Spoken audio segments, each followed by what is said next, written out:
যাকে যতটা বেশি মূল্য দিবে সে তোমাকে তার থেকেও বেশি সস্তা ভাববে। হ্যালো এভরিওয়ান, আসসালামু আলাইকুম সবাইকে। তো যারা আমার ভিডিওটি দেখছেন, তো আশা করি আপনারা সকলে ভালো আছেন, সুস্থ আছেন। আলহামদুলিল্লাহ, আল্লাহর রহমতে এবং আপনাদের ভালোবাসায় আমিও ভালো আছি। তো আজকে শুরু করছি নতুন আরও একটি ভিডিও। তো আজকে সবজি খেতে গেছিলাম পাট শাক তোলার জন্য। তো পাট শাকগুলো অনেক দিন থেকে তোলা হয় না, তো তার জন্য অনেকটাই বড় হয়ে গেছে। তো পাটগুলো যেহেতু শুধুমাত্র শাক খাওয়ার জন্য লাগানো হয়েছে, তো তার জন্য উঠাতে গেছি।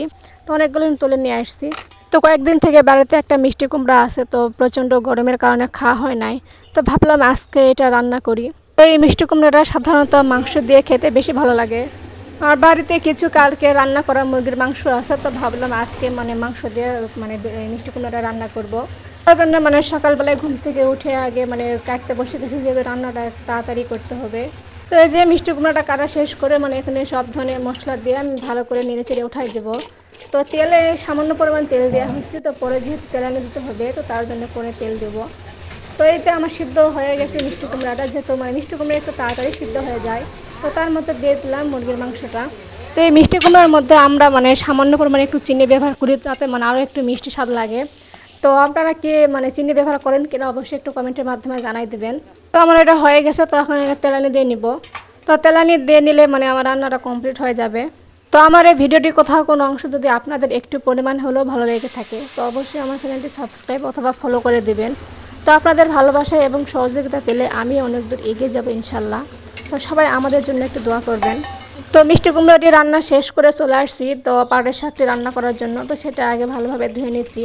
তো আজকে পাটের শাকটি একটু অন্যরকমভাবে রান্না করব। তো আমরা পাটের শাক সাধারণত মনে করেন যে তেলানি দিয়ে তারপর রান্না করি, আবার অথবা শুধু ভাপ দিয়ে নিয়ে পরে মেখে খাই। কিন্তু আজকে একটু অন্য ধরনের রান্না করে নেব। তো তার জন্য প্রথমে শুকনো মরিচগুলো ভালোভাবে ভেজে নিচ্ছি, তারপর উঠাই দেবো তেলানি। আর এই তেলানি ভালোভাবে হয়ে গেলে তো এর মধ্যে দিয়ে দেবো আমি সেই পাটের শাকগুলো। তো এই পাটের শাকটা খেতে আমাকে খুব একটা ভালো লাগে না, তো আপনাদের ভাইয়ার খুব পছন্দ এই পাটের শাকটা খেতে। তো বেসিক্যালি তার জন্য এই পাট শাকটা লাগানো, সে নিজে লাগাইছে আর কি খাওয়ার জন্য। আমাদের বাড়িতে অনেকে পাট শাক পছন্দ করে না, তো আপনাদের ভাইয়া একটু খায়।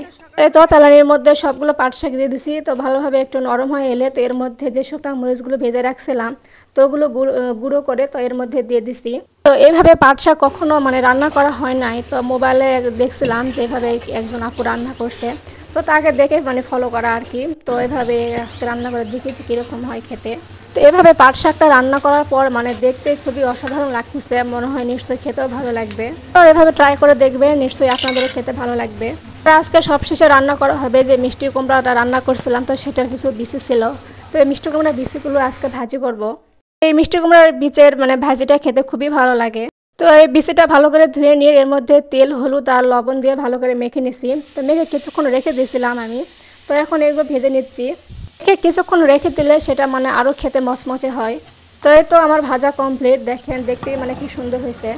তো যাই হোক, আজকের মতো আমার সব ধরনের রান্নাবান্না কমপ্লিট। ভিডিওটি আজ এই পর্যন্তই। তো ভিডিওটি কেমন লাগলো অবশ্যই কমেন্টের মাধ্যমে জানাই দেবেন।